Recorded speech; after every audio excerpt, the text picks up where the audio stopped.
नमस्कार साथियों, प्रेम की बात और फैक्ट्स में आप सभी का एक बार फिर से स्वागत है। उम्मीद करता हूं आप सभी बेहतर होंगे। दोस्तों, आज राष्ट्रपति, महामहिम राष्ट्रपति ने सुप्रीम कोर्ट के सामने 14 सवाल पूछे। और अगर पिछले कुछ दिनों की घटनाओं को अगर आप देखेंगे तो सुप्रीम कोर्ट की ओर से जिस प्रकार के फैसले आए हैं, ऐसा लग रहा था कि कहीं ना कहीं सुप्रीम कोर्ट को ये लगने लगा था, और इससे पहले भी कई सारी वीडियोस में हमने बताया है कि क्या इस देश का संविधान, क्या इस देश का कानून, जो इस देश में जज, न्यायाधीश हैं, सीजेआई हैं, क्या उन पे वो लागू होता है या नहीं होता है। क्योंकि कई सारे इसके एग्जाम्पल्स हैं जिसे देखकर लगता है कि ये सिर्फ फैसले देने के लिए हैं और अपने हिसाब से जब चाहेंगे, जैसे चाहेंगे, किसी भी फैसले को मोड़ सकते हैं। उसमें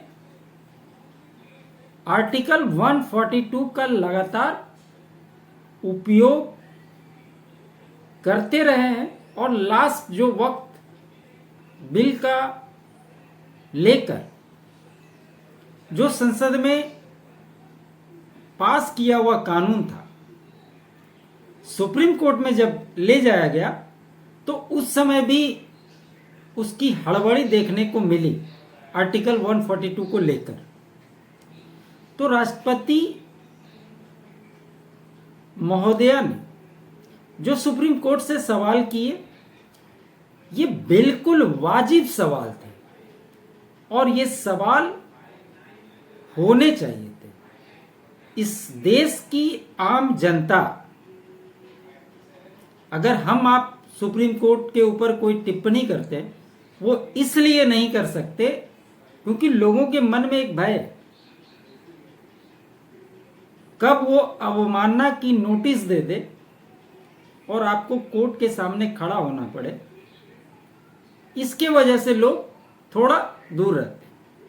लेकिन जिस प्रकार से सुप्रीम कोर्ट की टिप्पणी हो, उनके फैसले हो, उसको लेकर इस देश में जब आवाज उठने लगी तो सुप्रीम कोर्ट को भी कहीं ना कहीं इस चीज पर विचार करने की आवश्यकता है। और इसका उदाहरण देखने को मिला जब चीफ जस्टिस खन्ना साहब रिटायर होने के पहले उनकी आप पहली कार्रवाई को देख लीजिए, और जब उन्होंने मोहलत दी और 5 मई को वक्फ बिल को लेकर जब सुनवाई करनी थी, उस समय के उनके तर्कों को देख लीजिए। आपको लगेगा ही नहीं कि जो इस बिल के खिलाफ पहली सुनवाई में थे और जो जज दूसरी सुनवाई में है, दोनों में काफी डिफरेंसेस नजर आए। ये साफ महसूस हो रहा था कि खन्ना साहब को 1 हफ्ता के बाद रिटायर होना है तो भैया किसी तरह से निकाल दो। और उसी समय जब निशिकांत दुबे ने जो टिप्पणी की थी, उसको लेकर भी सुप्रीम कोर्ट सुनवाई कर रही थी। उस समय भी उन्होंने क्या कहा था, ये आप लोग अच्छी तरह से वाकिफ होंगे। तो आज इसी बात की चर्चा हम लोग करने वाले हैं। इसको अंत तक देखिएगा जरूर, बहुत मजा आने वाला है। ये केस कैसे शुरू हुआ, किन्होंने राष्ट्रपति और राज्यपाल के ऊपर टिप्पणी की, और केस कहां से शुरू हुआ और क्या क्या मामले हुए। सुप्रीम कोर्ट जब केंद्र सरकार की बात करें, 2015 में एनजेएनसी कानून लाती है कॉलेजियम सिस्टम के विरोध में, तो सुप्रीम कोर्ट उसको रद्द कर देता है। और उस समय जब इस मामले में सुप्रीम कोर्ट ने सुनवाई की थी और राष्ट्रपति के अधिकारों को सीमित करने की कोशिश की, एक टाइमलाइन दिया गया था कि आपको मैक्सिमम 3 महीने के अंदर आपको बताना पड़ेगा कि आप इसको पास क्यों नहीं कर रहे। वो भी कौन, 2 जजों की बेंच ने ये फैसला किया था।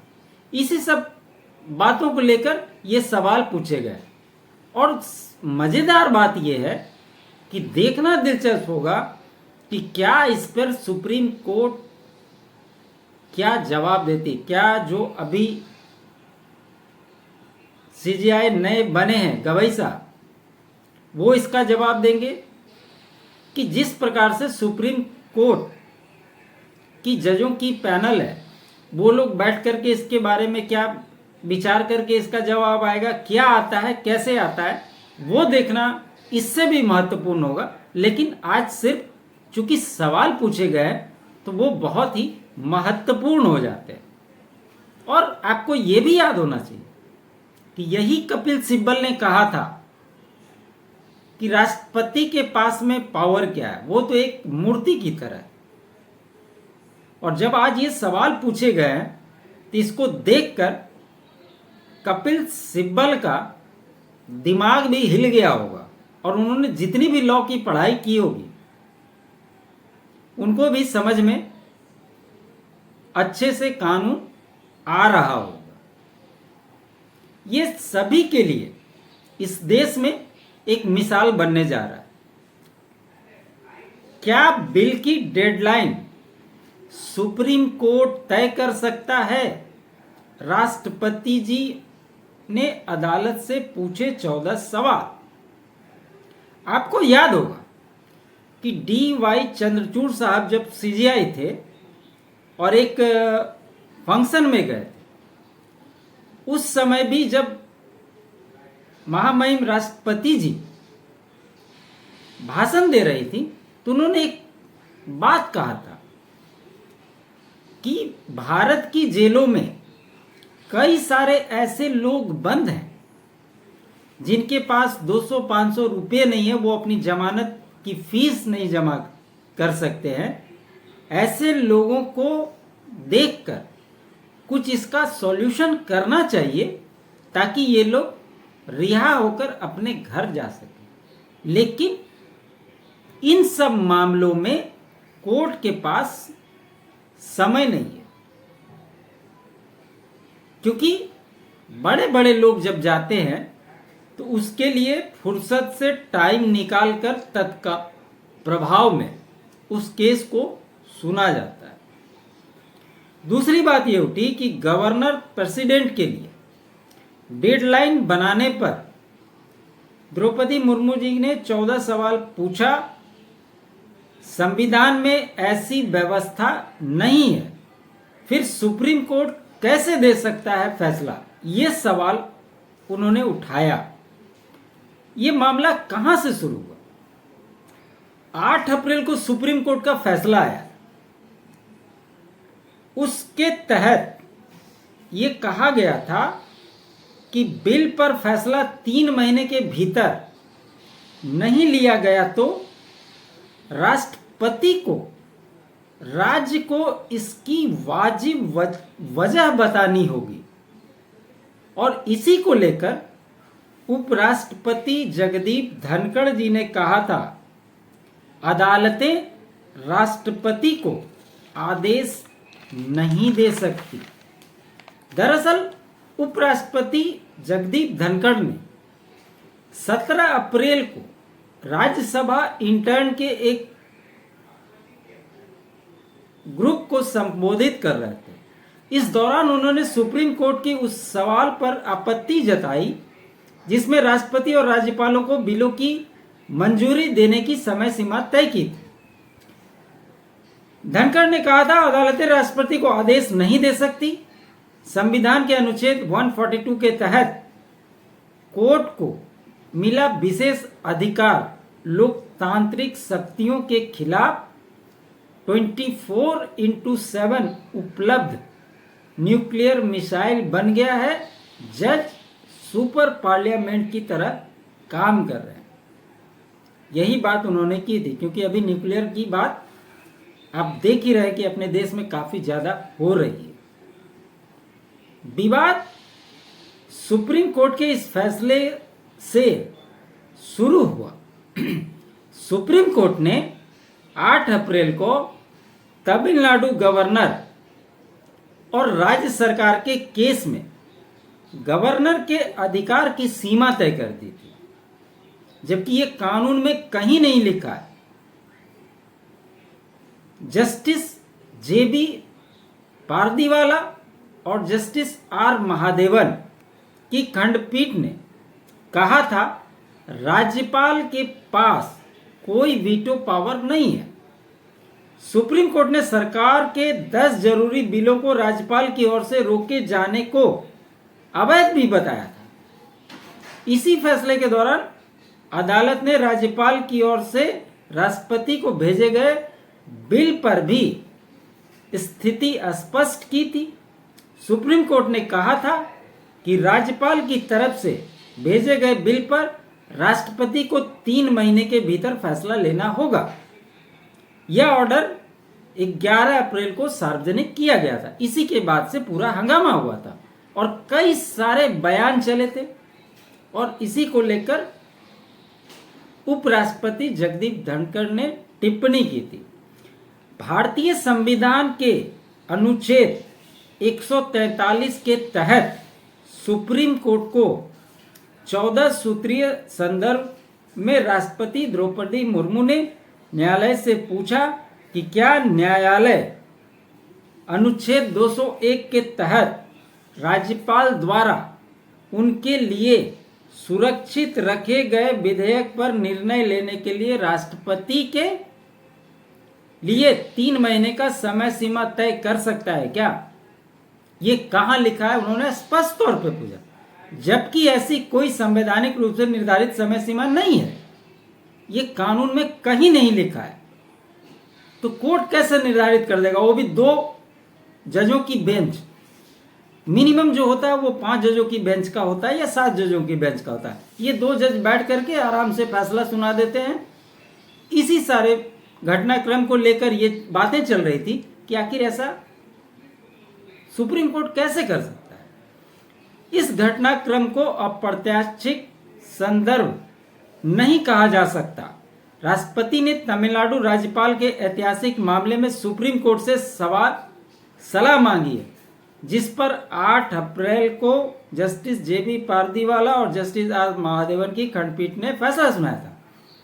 अब जो राष्ट्रपति महोदया ने सवाल पूछे हैं उसको भी जरा जान लेते हैं।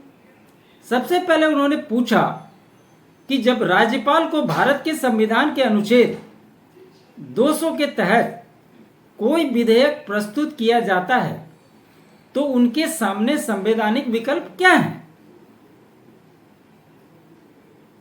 इसका जवाब सुप्रीम कोर्ट को देना पड़ेगा।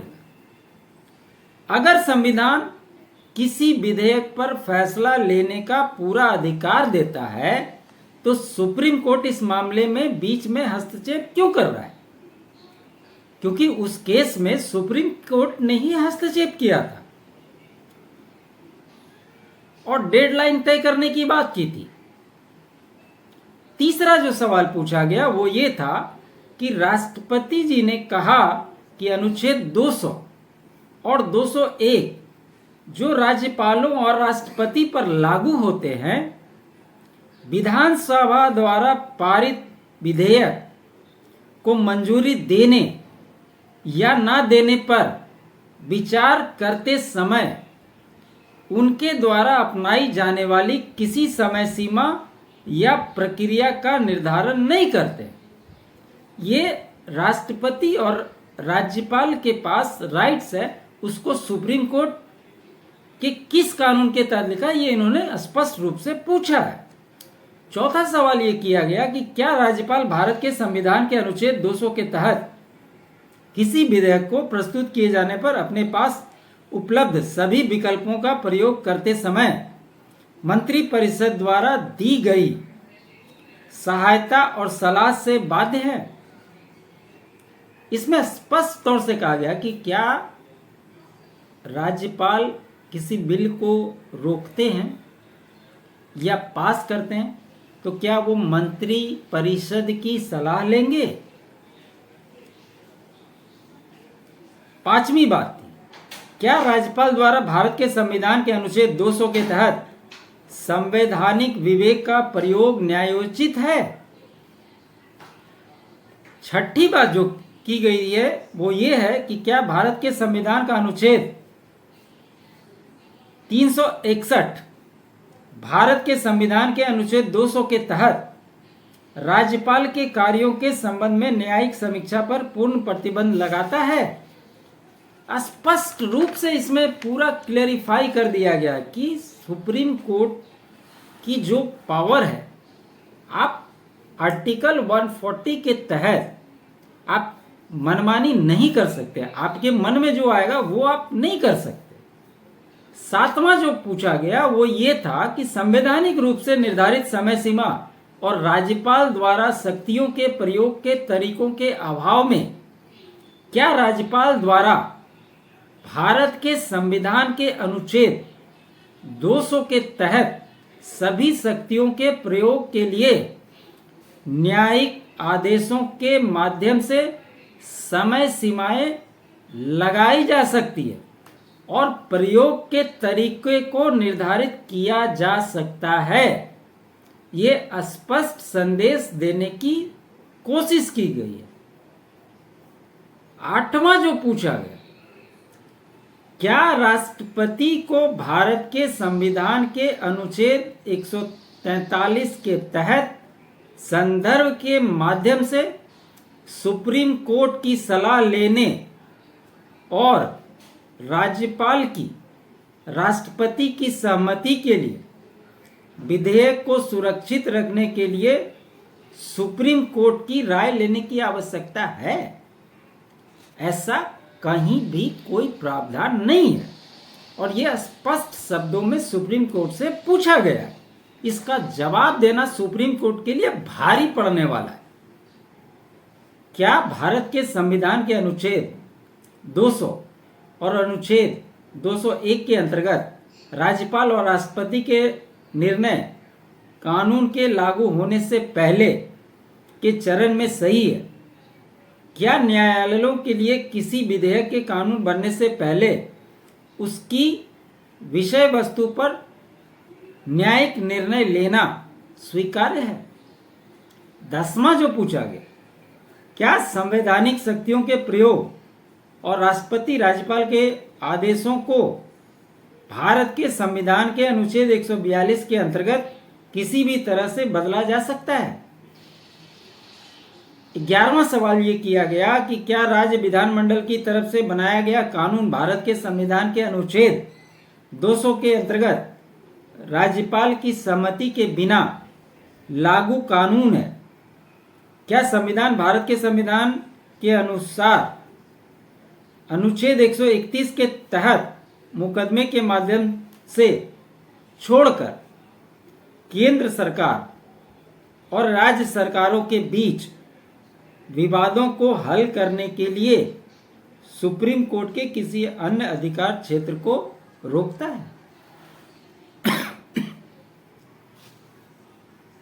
एक और जो बात पूछी गई, भारत के संविधान के अनुच्छेद 145(3) के प्रावधान के मद्देनजर क्या इस माननीय न्यायालय को किसी भी पीठ के लिए यह जरूरी नहीं है कि वह पहले यह तय करे कि उसके समक्ष कार्यवाही में शामिल प्रश्न ऐसी प्रवृत्ति का है जिसमें संविधान की व्याख्या के रूप में कानून के महत्वपूर्ण प्रश्न शामिल हैं और इसे कम से कम 5 न्यायाधीशों की पीठ को संदर्भित करे?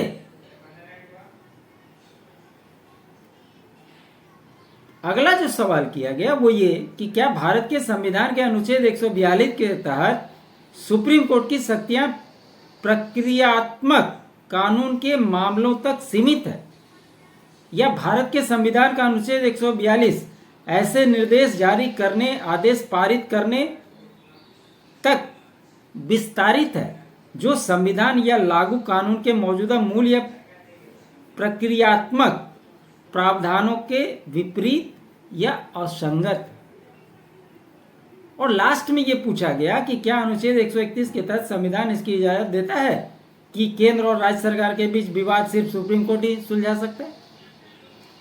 तो ये सारे महत्वपूर्ण सवाल हैं जो सुप्रीम कोर्ट से पूछे गए और सुप्रीम कोर्ट को इसका जब जवाब सुप्रीम कोर्ट की ओर से आएगा तब देखना दिलचस्प होगा कि सुप्रीम कोर्ट इसको किस तरह से देखता है। तब तो ऐसा हो जाएगा कि मान लीजिए कि तमिलनाडु की सरकार का ही उदाहरण देते हैं, कल के डेट में कोई बिल पास कर दे, संसद से पूर्ण बहुमत की सरकार है, कि सुप्रीम कोर्ट कोई भी आदेश देगा तो हम नहीं मानेंगे। अब वो विधेयक चला जाता है राज्यपाल के पास, राज्यपाल उनको रोक देते हैं, या राष्ट्रपति जी के पास जाता है, उनको जो समय अवधि दिया है सुप्रीम कोर्ट वो 3 महीने के समय तक वो बिल रहेगा, क्या वो स्वतः कानून बन जाएगा? और सुप्रीम कोर्ट इस बात को मानेगा कि ठीक है 3 महीने में नहीं आया तो ये नियम लागू हो जाता, आप सुप्रीम कोर्ट कुछ भी बोलेगा तो उस राज्य पर लागू नहीं होता। कल के डेट में 142 का यूज करते हुए कोई फैसला ऐसा सुना दे जो देश हित में ना हो, किसी कार्रवाई को रोक लगा दे, तो इन सभी बातों से बचने के लिए ये बहुत ही स्वागत योग्य कदम, और जो लोग कोर्ट को अपनी जेबों में लेकर घूमते हैं उनसे भी ये सवाल है कि इन सवालों का जवाब दें और बताएं कि किस कानून के माध्यम से इनको विखंडित किया जा सकता है। और उम्मीद करता हूं कि इसका जवाब सुप्रीम कोर्ट की ओर से आए और अति शीघ्र आए, ताकि इस देश की जनता भी जान सके कि सुप्रीम कोर्ट के फैसले किस प्रकार से और क्या होते हैं। अभी चूंकि जस्टिस साहब 14 तारीख को ही पदभार ग्रहण किए हैं, गवई साहब, अब उनके लिए भी एक चुनौती है। देखते हैं इसका जवाब किसके माध्यम से आता है और कब तक आता है। तो यही थी खबर दोस्तों। उम्मीद करता हूं आपको मेरा ये विश्लेषण अच्छा लगा हो। अच्छा लगे तो लाइक जरूर कीजिएगा, वीडियो को अधिक से अधिक शेयर कीजिएगा, चैनल को सब्सक्राइब नहीं किया है तो सब्सक्राइब जरूर कर लीजिए। आप चैनल के लिए अपना कंट्रीब्यूट भी दे सकते हैं। हमारे अल्टरनेट चैनल फैक्ट्स को भी आप सब्सक्राइब कर लें। आप सभी का बहुत बहुत धन्यवाद।